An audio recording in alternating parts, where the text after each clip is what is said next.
আমার স্বামী এটা খাওয়ার পর একদমই বিশ্বাস করতে চাইছে না, বলে কিনা রেস্টুরেন্ট থেকে অর্ডার করেছি। সত্যি কথা বলতে অফিস থেকে ফিরে এইরকম খাবার চোখের সামনে থাকলে সে তো মহা খুশি হয়ে যায় আর রিকোয়েস্ট করে নেক্সট সানডে যেন এটাই বানায়। তো বুঝতেই পারছো এটা দারুণ সুস্বাদু হয়েছে। তো আজকের এই রেসিপিটি বানানোর জন্য লাগবে চিকেনের টুকরোগুলো মাঝারি রেখেছি, খুব বেশি ছোট করিনি। ভালোভাবে পরিষ্কার করে ধুয়ে নেওয়ার পর একটা বাটির মধ্যে নিয়েছি আর দিয়েছি 2 চামচ আদা রসুন বাটা, তার সঙ্গে স্বাদ মতো নুন, আর দিয়েছি 1 টেবিল চামচ হোয়াইট ভিনিগার, তার সঙ্গে 1 টেবিল চামচ গোলমরিচের গুঁড়ো, আর একটি ডিম দিয়ে দিতে হবে। এখন সমস্ত কিছু ভালো করে মাখিয়ে নিতে হবে। মশলা মাখানো হয়ে গেলে ঢাকা দিয়ে 20 মিনিটের জন্য রেখে দিতে হবে। তাতে করে চিকেনের টুকরোগুলো খুব ভালোভাবে ম্যারিনেট হয়ে যাবে। 20 মিনিট পর দেখাচ্ছি তোমাদের। এখন এর মধ্যে দিয়ে দিচ্ছি কাশ্মীরি লঙ্কা বাটা 1 টেবিল চামচ, কালারের জন্য অ্যাড করেছি, তোমরা চাইলে এখানে যে কোনো ফুড কালারও অ্যাড করতে পারো। আর দিয়েছি 1 টেবিল চামচ কর্নফ্লাওয়ার, তার সঙ্গে 1 টেবিল চামচ ময়দা। হাত দিয়ে সমস্ত কিছু ভালো করে আবারও মাখিয়ে নিতে হবে। এখন এটা রেস্টে রাখার কোনো প্রয়োজন নেই। মশলাটা ভালো করে মাখানো হয়ে গেলেই একদম গরম তেলে এগুলোকে ভেজে নিতে হবে। তো এগুলো ভাজার জন্য চুলোর উপর তেল খুব ভালোভাবে গরম করে নিয়েছি, আর বেশি পরিমাণে তেলটা নেবে। তো এখন গরম তেলের মধ্যে মাংসের টুকরোগুলোকে অ্যাড করে দেব, আর চুলোর ফ্লেমটা মিডিয়াম টু হাই করে রাখবো। মিডিয়াম টু হাই ফ্লেমেই একদম লালচে করে ভেজে নিতে হবে। তো এই 5 থেকে 6 মিনিট মতো সময় লাগবে, তাতেই মাংসগুলো একদম ভালোভাবে কুক হয়ে যাবে। আর এই সময় চুলোর ফ্লেমটা একদমই কমানো যাবে না, মিডিয়াম হাই ফ্লেমে এরকম লালচে করে ভেজে নিয়েছি। এখন তেল ঝরিয়ে একটা টিস্যু পেপারের ওপর তুলে রেখে দিচ্ছি, যাতে এক্সট্রা তেলটাও ঝরে যায়।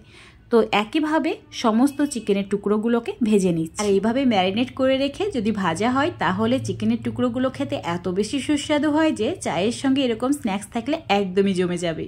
তো এখন একটা লিকুইড মিশ্রণ বানিয়ে নিতে হবে। তার জন্য একটা বাটিতে 2 টেবিল চামচ ডার্ক সোয়া সস নিয়েছি, আর দিয়েছি 1 টেবিল চামচ টমেটো সস। এখানে তোমরা টমেটো কেচাপও নিতে পারো। এবার দিয়ে দিতে হবে 1 কাপ জল, তারপর দিয়ে দিতে হবে 1 টেবিল চামচ কর্নফ্লাওয়ার। এবার সমস্ত কিছু ভালো করে মিশিয়ে নিতে হবে। মেশানো হয়ে গেলেই এটা সাইডে রেখে দিতে হবে। তারপর চুলোর ওপর একটা ফ্রাইং প্যান নিয়ে চুলোর ফ্লেমটা মিডিয়াম টু লো করে রেখেছি। দিয়ে দিলাম 2 টেবিল চামচ রিফাইন্ড অয়েল, আর দিতে হবে 1 টেবিল চামচ আদা কুচি, তার সঙ্গে 1 টেবিল চামচ রসুন কুচি, আর 1 কাপ চৌকো করে কেটে রাখা পেঁয়াজ, তার সঙ্গে ক্যাপসিকাম, বেল পেপার দিয়েছি। এখন সমস্ত কিছু একদম হাই ফ্লেমে 1 থেকে 1.5 মিনিট মতো কন্টিনিউ নাড়াচাড়া করে ভেজে নিতে হবে। তোমাদের 1.5 মিনিট পর দেখাচ্ছি।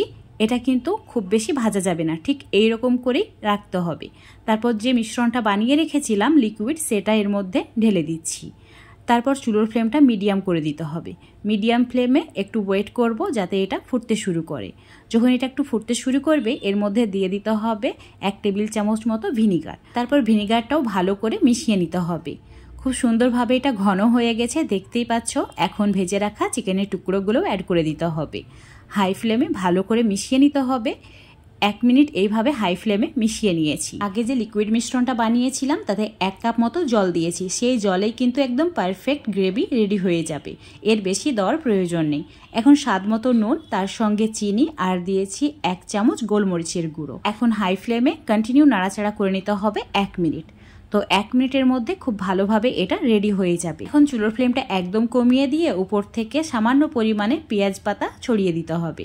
এবার মিশিয়ে নিলেই হলো। চুলোর ফ্লেমটা হাই রেখে ভালো করে মিশিয়ে নিলেই খাওয়ার জন্য একদমই রেডি। এটা গরম গরম ফ্রাইড রাইসের সঙ্গে খুবই ভালো লাগবে খেতে। তো একবার এইভাবে বানিয়ে খেয়ে দেখবে। আজকে তোমাদের সঙ্গে একদম পারফেক্ট মশলা ইউজ করে perfect chilli chicken recipe share করেছি। আমার হাতের এই চিলি চিকেনের রেসিপিটা যাকে বানিয়ে খাওয়াবে সেই তোমার প্রশংসা করতে বাধ্য হবে। তো বন্ধুরা অবশ্যই একবার ট্রাই করে দেখবে। রেসিপি ভালো লাগলে লাইক, শেয়ার, কমেন্ট করে দেবে।